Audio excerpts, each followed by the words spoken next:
नमस्कार मित्रों, कैसे हैं आप सब। आशा करते हैं कि आप अच्छे होंगे। आज का हमारा टॉपिक है नए अधिवक्ता प्रैक्टिस की शुरुआत कैसे करें। जी हाँ, आज का वीडियो उन नए अधिवक्ताओं के लिए है जो प्रैक्टिस करना चाहते हैं या जो लॉ की पढ़ाई कर रहे हैं, आगे चल के प्रैक्टिस करना चाहते हैं।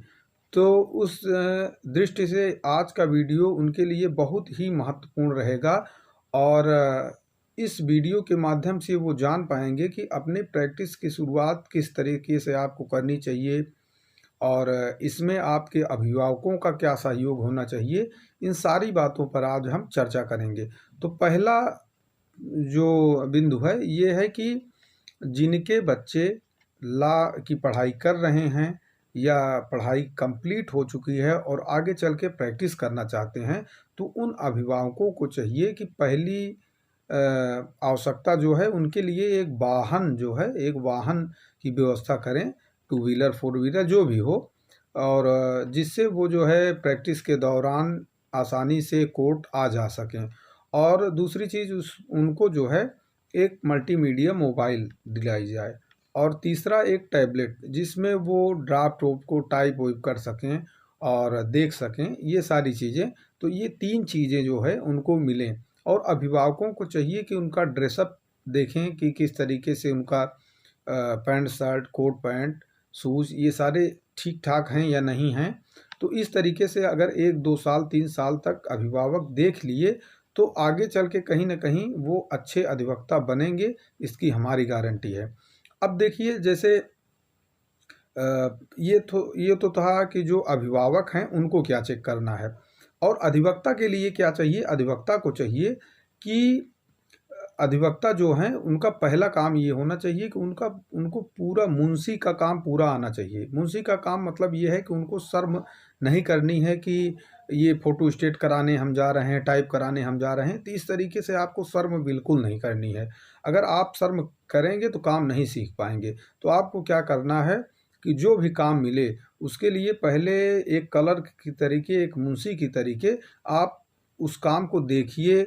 और मुंशी का काम मतलब ये है कि जैसे फ़ोटो स्टेट कराना हो गया और बॉन्ड भरना और टाइप करवाना, कोई पत्राचार करना है तो उसको जो है रजिस्ट्री ऑफिस में जाके पोस्ट करना, ये सारे काम आपको आने चाहिए। क्योंकि कहीं न कहीं जब बाद में आप अधिवक्ता हो जाएंगे या बड़े अधिवक्ता बन जाएंगे तो ये सारी चीज़ें अगर आप किए रहेंगे तभी दूसरों की कमी पकड़ पाएंगे, नहीं तो आप कमी नहीं पकड़ पाएंगे।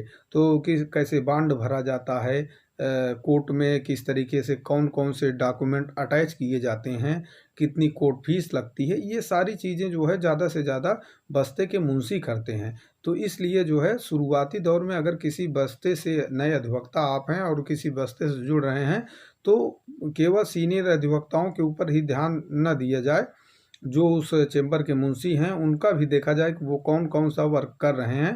तो इससे जो है आप क्लर्क वाला पूरा काम सीख जाएंगे, जो आगे चल के आपको आसानी होगी। और रही बात अर्निंग की, तो अगर आप जो है नए अधिवक्ता हैं तो आपको चाहिए कि ड्राफ्टिंग सीखें आप। जैसे छोटे छोटे एप्लीकेशन लिखना, मुकदमे लिखना, ये सारी चीज़ें ड्राफ्टिंग अच्छे से आप सीखिए। ड्राफ्टिंग अगर आप सीख जाएंगे तो उसी ड्राफ्ट का 2-4 ड्राफ्ट कर दिए तो 1,500 रुपये आपके पास आ जाएगा। तो कहीं ना कहीं आपको खर्च भी धीरे से मिलने लगेगा। तो इसलिए आपको ड्राफ्टिंग पे ज़्यादा जोर देना है। ये पहला काम जो है मुंशी का जितना भी काम है वो आना चाहिए और ड्राफ्ट पे आपको दूसरा काम जो है वो ड्राफ्ट पे जोर देंगे। तो इससे आपके प्रतिदिन के जो डेली खर्च है वो आपका निकलता रहेगा। और तीसरा काम क्या है कि तीसरा काम आपको प्रैक्टिस के साथ साथ पढ़ाई नहीं छोड़नी है। आप तैयारी करते रहिए और पढ़ाई करते रहिए। आगे जो है जैसे आप अगर एलएलबी करके जो है प्रैक्टिस करने गए हैं तो एलएलएम, कम से कम एलएलएम करिए। और जो है अगर एलएलएम पूरा हो गया है तो जो भी तैयारी है पीसीएसजे की, अन्य जो भी है, तो तैयारी करते रहेंगे तो आप अपडेट रहेंगे।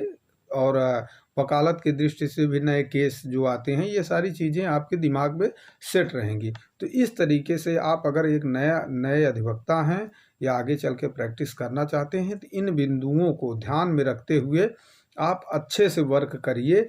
आपको अच्छा अधिवक्ता बनने से कोई रोक नहीं सकता है। तो इस तरीके से आप इन बातों को फॉलो करके आप एक अच्छे अधिवक्ता बन सकते हैं। अगर वीडियो आपको अच्छा लगा हो तो मेरे चैनल को लाइक, शेयर और सब्सक्राइब करिए। धन्यवाद मित्रों।